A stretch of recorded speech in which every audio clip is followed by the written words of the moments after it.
ಸಿಂಗಾಪುರಲ್ಲಿ ಈ ಒಂದು ವಿಷಯ ನಂಗೆ ಸಖತ್ ಇಷ್ಟ ಆಯ್ತು.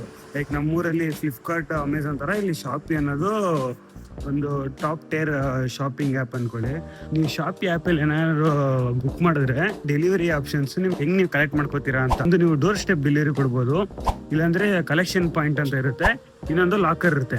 ಈ ಕಲೆಕ್ಷನ್ ಪಾಯಿಂಟ್ ಅನ್ನೋ ಜಸ್ಟ್ ಒಂದು ಸಿಂಪಲ್ ಕಾನ್ಸೆಪ್ಟ್. ನಮ್ಮೂರಲ್ಲಿ ನಾವು ಆರ್ಡರ್ ಬಂದ್ರೆ ಹೆಂಗೆ ಪಕ್ಕದ ಮನೇಲಿ ಕೊಟ್ಟೋಗಿ ಕೆಳಗಡೆ ಅಂಗಡಿಯಲ್ಲಿ ಕೊಟ್ಟೋಗಿ ಹಂಗೆ ಹೇಳ್ತೀವೋ, ಆ ಥರ ಇಲ್ಲಿ ನಾವು ಸುತ್ತಮುತ್ತ ಇರೋ ಯಾರು ಒಂದು ಮನೆ ಆಗಿರುತ್ತೆ ಇಲ್ಲಾಂದ್ರೆ ಅಂಗಡಿ ಆಗಿರುತ್ತೆ, ನಾವು ಸೆಲೆಕ್ಟ್ ಮಾಡಬೇಕು. ಅವರು ಯಾರ್ಯಾರು ಆರ್ಡರ್ ಮಾಡುವಾಗ ಆ ಪರ್ಟಿಕ್ಯುಲರ್ ಕಲೆಕ್ಷನ್ ಪಾಯಿಂಟ್ ಸೆಲೆಕ್ಟ್ ಮಾಡಿದಾರೋ ಆ ಎಲ್ಲ ಆರ್ಡ್ರು ಶಾಪಿಯವ್ರು ಬಂದು ಅಲ್ಲಿ ಕೊಟ್ಬಿಟ್ಟು ಹೋಗ್ಬಿಡ್ತಾರೆ. ಬಲ್ಕ್ ಆಗಿ ಕಸ್ಟಮರ್ಸ್ ಹೋಗ್ಬಿಟ್ಟು ಅವರ ಪಿನ್ ಹೇಳಿ ಕಲೆಕ್ಟ್ ಮಾಡ್ಕೋತಾರೆ.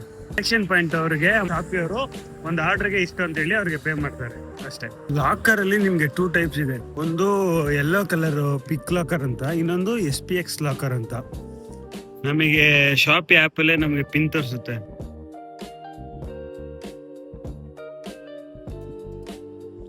ಎಲ್ಲಿ ನಮ್ಮ ಪಾರ್ಸಲ್ ಇರುತ್ತೆ ಅದು ಓಪನ್ ಆಗುತ್ತೆ.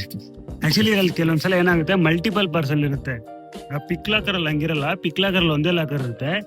ಇದರಲ್ಲಿ ಕೆಲವೊಂದ್ಸಲ ಮಲ್ಟಿಪಲ್ ಆರ್ಡರ್ ಬರುತ್ತೆ. ಅಂದ್ರೆ ಅದ್ರಲ್ಲಿ ನಮ್ಮ ಆರ್ಡರ್ ಯಾವ್ದೋ ನಮ್ಮ ನೇಮ್ ನೋಡ್ಕೊಂಡು ನಮ್ಮ ಆರ್ಡರ್ ತಗೊಂಡು ಇನ್ನೊಂದು ಆರ್ಡರ್ ನಾವು ಅಲ್ಲೇ ಇಟ್ಬಿಡ್ಬೇಕು. ಈ ಕಾನ್ಸೆಪ್ಟ್ ನಮಗೆ ಇಂಡಿಯಾದಲ್ಲಿ ಇದ್ರೆ ತುಂಬಾ ಚೆನ್ನಾಗಿ ಅನುಕೂಲವಾಗಿರುತ್ತೆ ಅಂತ ನನಗೆ ಅನ್ನಿಸ್ತು. ಇದನ್ನ ನಾನು ಶಾಪಿಯಲ್ಲಿ ಒಂದು ಸ್ಪೆಷಲ್ ಆಫರ್ ಅಲ್ಲಿ ಬುಕ್ ಮಾಡಿದೆ. ಈ ಪ್ರಾಡಕ್ಟ್ ಏನು ಮತ್ತೆ ಆಫರ್ ವರ್ತಾ ಅಂತ ನಿಮಗೆ ಎಷ್ಟೊಂದು ವಿಡಿಯೋದಲ್ಲಿ ನಾನು ಅಪ್ಡೇಟ್ ಕೊಡ್ತೀನಿ. ಬಾಯ್.